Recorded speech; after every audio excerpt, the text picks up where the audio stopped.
जय श्री कृष्ण। हाँ, तो आप कैसे हैं?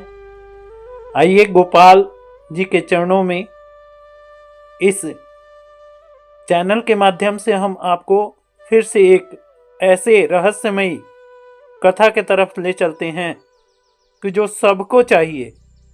क्या चाहिए? तो जीवन में मोक्ष सबको चाहिए। मोक्ष है क्या चीज? आइए इसको हम कथा के रूप में वर्णित कर रहे हैं और ध्यान पूर्वक सुनिए। प्रभु जी के चरणों में ध्यान करके, गोपाल जी के मेरे चरणों में ध्यान करके। वृंदावन का एक छोटा सा गांव था। वहां श्रीधर नाम का एक युवक रहता था। उसके पास धन नहीं था, वह बहुत ही गरीब था और ना ही बड़ा ज्ञान था।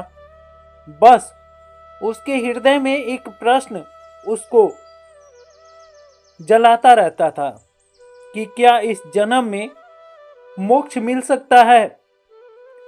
एक दिन श्रीधर वृंदावन पहुंचा। यमुना जी के किनारे एक संत जी बैठे हुए थे और भगवान श्री कृष्ण का जाप कर रहे थे। श्रीधर ने जाकर उनको चरण स्पर्श किया और बोला कि हे संत जी, मैं बहुत दिनों से अपने आप में जल रहा हूं। मुझे नहीं पता लगता कि श्री कृष्ण की भक्ति में मोक्ष कैसे प्राप्ति होगी। महाराज, मुझे मोक्ष कैसे मिलेगा? संत मुस्कुराए और बोले कि पहले यह बता, तू मोक्ष क्यों चाहता है? श्रीधर बोला कि दुखों से मुक्ति पाने के लिए। और क्या करना है? इस जीवन में बहुत ही दुख है और मैं इस दुख से तंग आ गया हूं और मैं केवल यही चाहता हूं कि कम से कम इस जीवन को जब मैं छोड़ूं तब मुझे सीधे मोक्ष की प्राप्ति हो।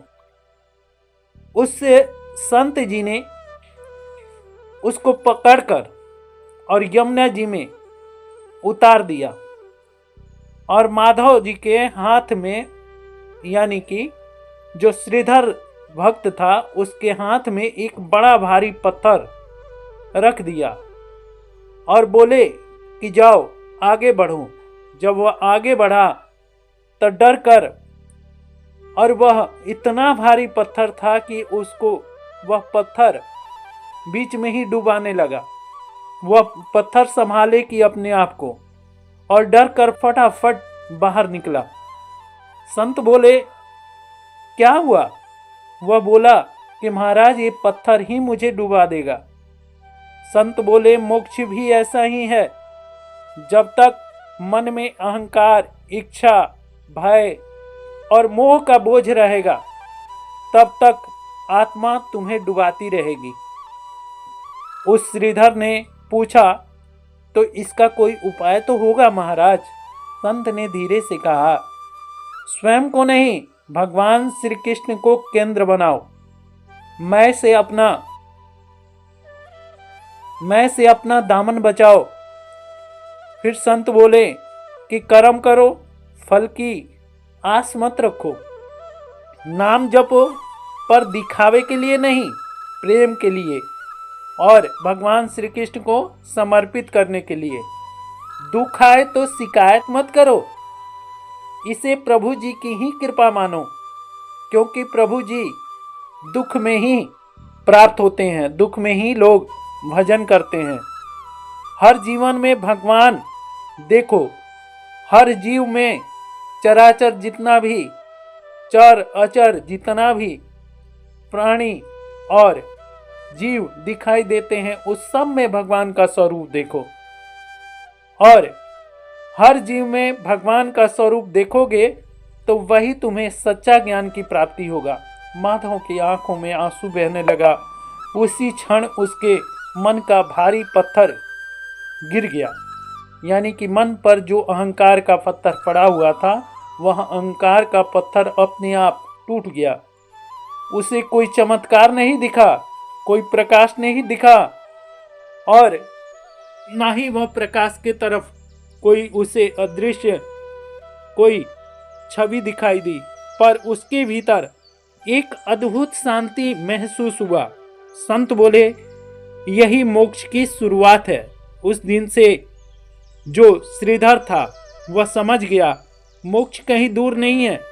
जब मैं मिट जाता हूं और तू ही तू बचता है, यही मोक्ष है। श्रीधर ने जीवन भर बस एक ही नाम जपा, वह था राधे राधे, और इसी नाम में वह मुक्त हो गया।